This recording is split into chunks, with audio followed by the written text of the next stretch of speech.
Hello, this is Luke Mohamed. I'm the Director of Partnership Sales for the Pittsburgh Penguins and thrilled to be here with Junior Achievement.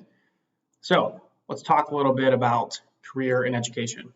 So my education, I went to Kiscaria High School, which is out in Vandergrift, Pennsylvania, and went to Robert Morris University for undergrad. So at Robert Morris, it was accounting and sport management, dual track. After Robert Morris, I worked for the Dick's Sporting Goods Pittsburgh Marathon for 3 years, in addition to being there for 2 years as an intern, so 5 years total. Then I went back to school, got more education at the University of South Florida in Tampa in their sport and entertainment management program.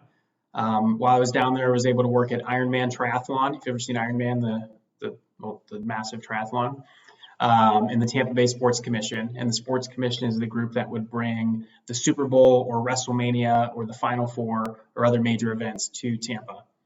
Then I spent 5 years in DC with DC United, the MLS club, and now with the Pittsburgh Penguins, back home here in Pittsburgh. What do I enjoy most about my job? It's something that I'm passionate about, whether I wasn't working here or not, right? So I grew up in Pittsburgh. I grew up a Penguins fan, and so I think what's great about my job is, if they stop paying me, I would probably still keep going to work. It's something I'm excited about and thrilled about, and I think growing up, I didn't realize that. I think I knew a lot of people who hated going to work and they hated their jobs and it was something they were miserable in. And that doesn't have to be the case. You can find something you love. So, I would encourage everyone, think about what you do in your spare time, what you're passionate about. Is it art? Is it music? Is it sports? Is it business? Is it something else? And figure out how you can make a living off of it.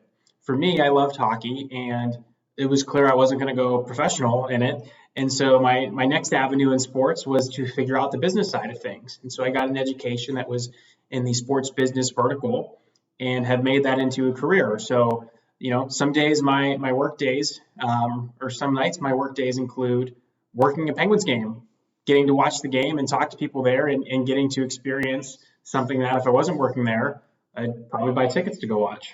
So I did not know what an elevator pitch was until probably halfway through college. So I suspect many of you don't either.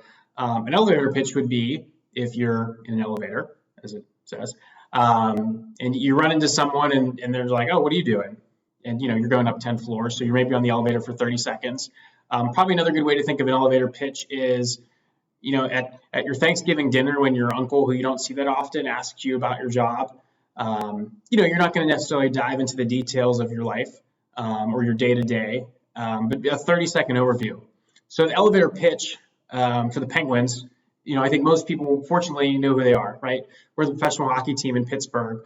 For my job, I tell them I do partnership sales for the team, and some people kind of look at me a little confused. And I would say, getting the Giant Eagles, the Fords, the UPMCs to partner with the team. To ultimately better serve our fans. So for Giant Eagle, how do we get our fans to shop at Giant Eagle more than competitors? That's what I do, is kind of figure out that formula of connecting our fans with our partners, and it's a lot of fun. What is the biggest risk I've taken in my career? Probably twice. I left my job without having another job, left on my own accord.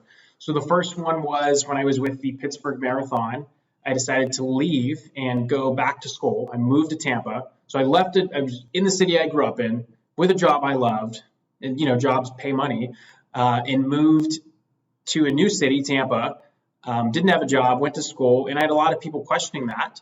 But ultimately, I would do it again 100 times over to get more of an education and to kind of learn the things you don't know, right? I think everyone probably sitting in class, you think you know everything. And even today, I'm like, I'm pretty good, right? I've been around 31 years. I know what I'm doing, right? There's still so much out there to learn. You can never learn everything. So getting more of an education will always help you.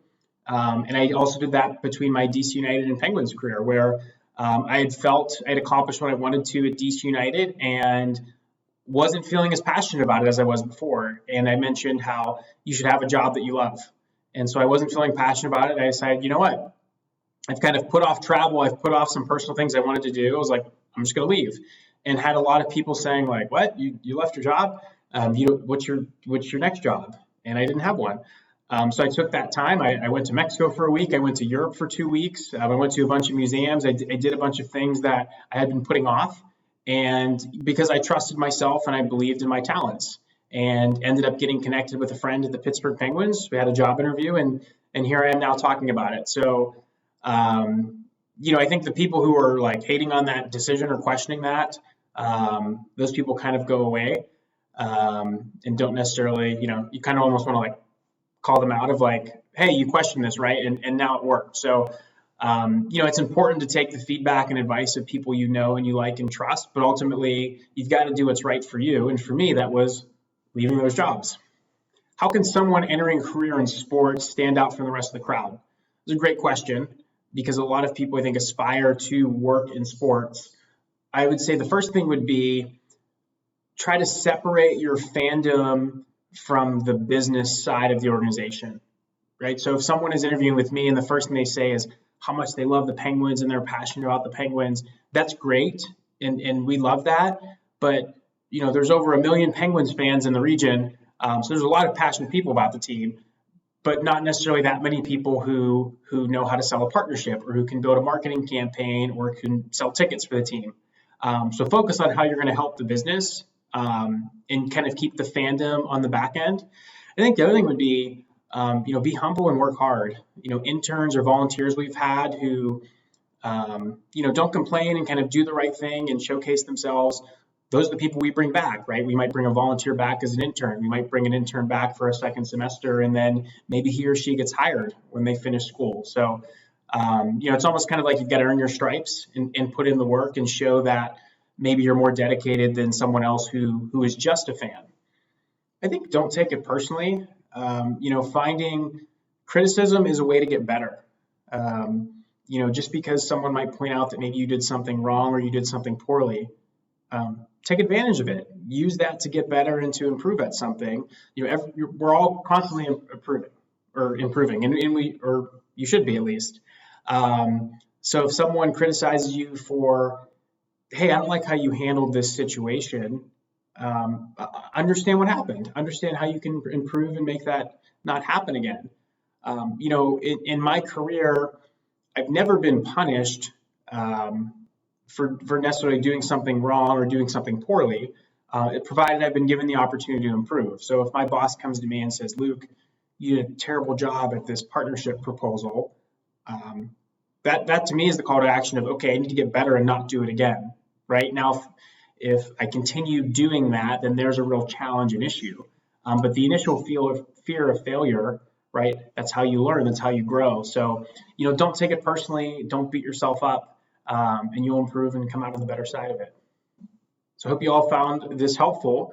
My main advice is find a career path and a job you love, because if you find something you love, then it's like you never work a day in your life.